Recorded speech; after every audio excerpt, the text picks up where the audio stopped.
Saudaraku, semua yang datang dari Allah itu selalu membawa kebaikan, termasuk kita dititipi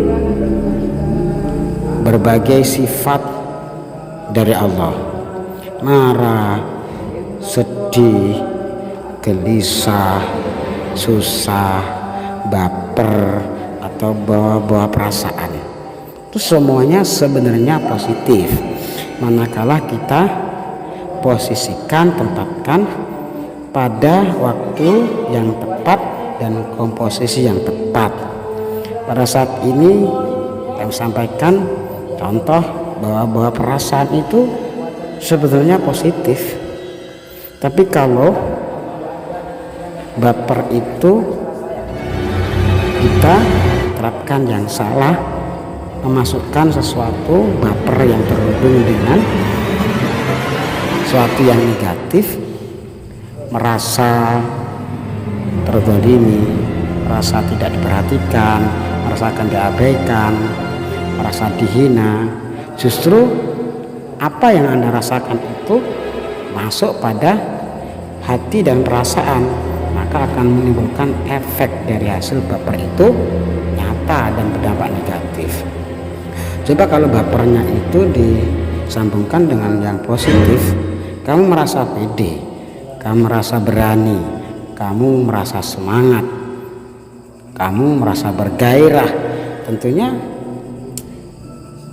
apabila diposisikan pada tempat yang tepat dan dosis yang tepat, komposisi yang tepat, maka akan menjadikan kebaikan bagi kita.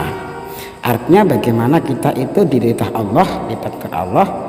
Sekali lagi, kita yang menguasai dari mental psikis kita, sehingga ketika semuanya dalam kendali kita, maka ketika kita punya pilihan satu, yaitu bahagia, kuat, pantang menyerah, maka itu yang harus kita terima, yang kita peroleh. Kalau terbalik, di mana seseorang itu ketika yang dimasukkan itu adalah negatif, artinya dia dalam penguasaan psikis, dia dikuasai oleh psikisnya, apalagi psikis yang buruk, maka akan terjadi kerusakan.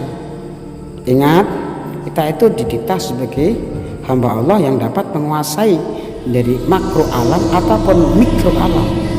Makro alam ya dunia kita ini, besar ini. Kalau mikro alam ya pikiran dan perasaan kita sendiri. Sepanjang kita bisa menguasai satu, menguasai kesadaran diri secara total.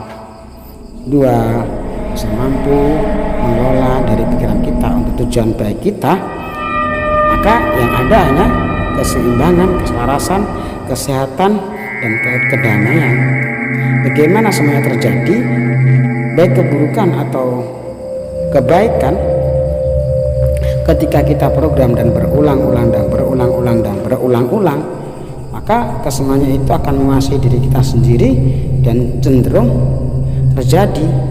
Karena apapun yang kita pikirkan akan menjadikan sesuatu yang kita sering bicarakan, sesuatu yang kita bicarakan, yang kita pikirkan, kemudian akan menjadikan sesuatu yang kita lakukan. Sesuatu yang kita lakukan dan berulang-ulang akan menjadikan sebuah karakter. Dalam agama lengkap dengan akhlak, mayasturu nalmari fikrin wa ta'amulin. Suatu apapun yang keluar dari manusia dengan refleks, dengan tanpa harus berangan-angan, berpikir panjang, dia keluar serta-merta, karena betapa program itu telah berulang-ulang sehingga kuat. Maka itulah yang menjadikan penentu dari hidup kita kesemuanya. Saudaraku, mari kita semakin bijak untuk mengelola pikiran kita, untuk menjadi makhluk Allah yang berdaya, yang kuat, yang menyerah, yang pantang menyerah. Amin.